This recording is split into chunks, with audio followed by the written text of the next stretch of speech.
জাতীয়ভাবে যদি কোরআনের পক্ষে থাকতে চান, অনেক সময় জাতীয় বিপদ আমার আপনার উপরে আসতে পারে।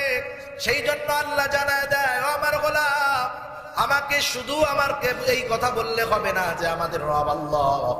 আল্লাহকে রব বলার পর হাজারো বিপদ আপদ আসতে পারে, কিন্তু সাবধান, যত বিপদ আপদ আসুক না কেন, সব বিপদ আপদের উপরে ইস্তেকামতের উপরে থাকতে হবে।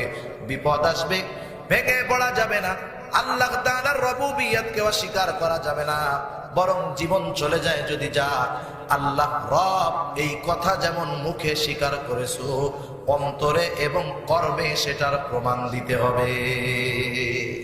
তাহলে আল্লাহকে রব বলে স্বীকার করলে দুনিয়ার মধ্যে হাজারো বিপদ আপদ আসতে পারে, ঠিক কিনা বলেন? এটা আসবে, স্বাভাবিক।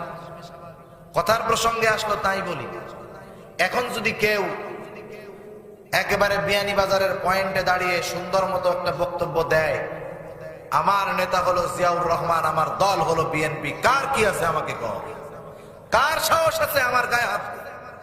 আস্থা থাকবে নাকি?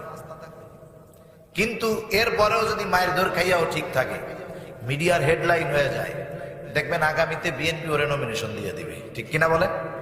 তাহলে পিডানি খাওয়ার প্রতিদান কি পাইল? সারা দেশে পপুলার হয়ে গেল, ইলেকশনে এমপি হওয়ার সুযোগ পেয়ে গেল, ঠিক কিনা বলেন? দুনিয়ার একটা দলের জন্য ত্যাগ স্বীকার করে এমন সম্মান, আর আল্লাহর জন্য বান্দা ত্যাগ স্বীকার করবে, আল্লাহ বান্দাকে সম্মানিত করবেন না? এটা হতেই পারে না, ঠিক কিনা বলেন?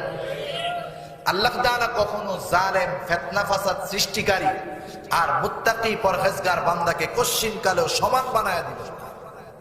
হয়তো দুনিয়ায় আমরা দেখতে পাই এরকম যে তারা দ্বীনের উপরে থাকে, তাদের কষ্ট, দ্বীনের উপরে আছে এদের বিপদ, কিন্তু এই বিপদ সাময়িক, কারণ দুনিয়ার জিন্দেগিটাই সাময়িক, ঠিক কিনা বলেন? আল্লাহ তাআলা বলেন, আম্নাজালুল্লাযীনা আমানু ওয়া আমিলুস সালিহাতি কাল মুফসিদিনা ফিল আরদ আমনাজালুল মুত্তাকিনা কাল ফুজ্জার। আল্লাহ তাআলা বলেন, যারা ফুজ্জার, পাপী, তাদেরকে আমি কখনো মুত্তাকিদের সমকক্ষ বানায় দিব না, মুত্তাকিদের তাদের সমকক্ষ বানায় দিব না। আল্লাহ এটা করবেন না।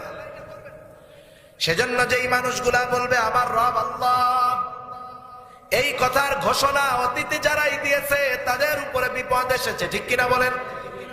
যেই মানুষগুলা মক্কায় প্রভাব ছিল, পাওয়ার ছিল, তাদের কত সমাদর ছিল, তাদের কত সম্মান ছিল। আবু বকরের মতো নরম মানুষ, ভদ্র মানুষ, শরীফ মানুষ, দানশীল মানুষ, ওই ব্যক্তিও যখন বলেছে আমার রব আল্লাহ, লা